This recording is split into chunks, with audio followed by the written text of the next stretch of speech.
વાત કરીશું હવે જૂનાગઢની કે જ્યાં આવેલ ગિરનાર પર્વત પર અવિરત વરસાદ હજુ પણ ચાલુ છે। ગિરનારના પગથિયા ઉપર વરસાદી પાણી ધોધની જેમ ખડખડ વહી રહ્યા છે।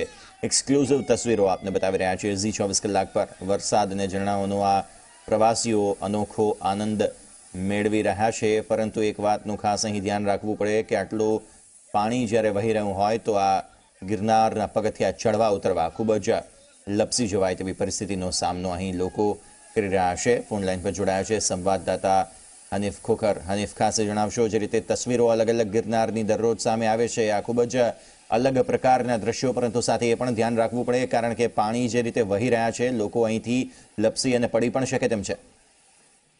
જી યસ, જરૂર આ દ્રશ્યો છે આજના જ છે, સવારના। અત્યારે પ્રવાસીઓ અને ખાસ કરીને શ્રદ્ધાળુઓ ગિરનાર પર્વત ઉપર અવિરત પ્રવાસ ચાલુ જ હોય છે હંમેશાને માટે।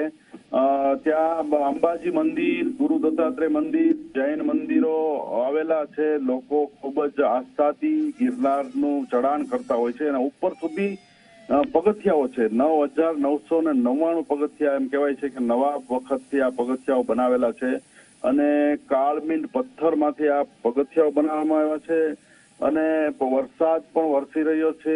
ખળખળ ઝરણાઓની જેમ જે પગથિયા ઉપરથી પાણીનો જે પ્રવાહ છે એ ફોર્સથી આવે છે, તો પ્રવાસીઓ માટે જોખમ તો ઊભું થાય છે। હજી સુધી એવી કોઈ ઘટના નથી બની, પરંતુ બંને બાજુ ખાઈ હોય છે, એક સાઈડમાં ખાઈ હોય છે, ત્યારે જો લપસી જવાય ને પડી જવાય તો સીધા જ એનું પરિણામ ખૂબ જ ખરાબ આવી શકે।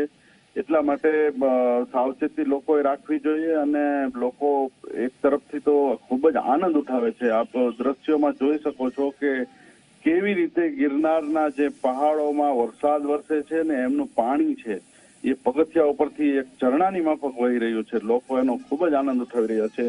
આપણે વરસાદની જો વાત કરીએ તો અત્યારે જૂનાગઢ વિસ્તારમાં પણ ધીમી ધારે વરસાદ વરસી રહ્યો છે અને ચારે તરફ વરસાદ છે, વાદળછાયું વાતાવરણ છે અને ખૂબ જ ભેજવાળું વાતાવરણ છે। જે આપણે ઓવરઓલ જો વરસાદની વાત કરીએ તો જૂનાગઢ જિલ્લામાં અત્યાર સુધીમાં ભેસાણમાં 13 ઇંચ વરસાદ પડ્યો છે, જૂનાગઢ સિટીમાં અને ગ્રામ્ય વિસ્તારમાં 20 ઇંચ જેટલો વરસાદ પડ્યો છે, કેશોદ પંથકમાં 16 ઇંચ વરસાદ, માળિયામાં 33 ઇંચ, સૌથી વધારે માળિયામાં વરસાદ થયો છે 33 ઇંચ, માંગરોળમાં 15 ઇંચ, માણાવદરમાં 10 ઇંચ, મેંદરડામાં 22 ઇંચ અને વંથલીમાં 16 અને વિસાવદરમાં 26 ઇંચ જેટલો વરસાદ પડ્યો છે।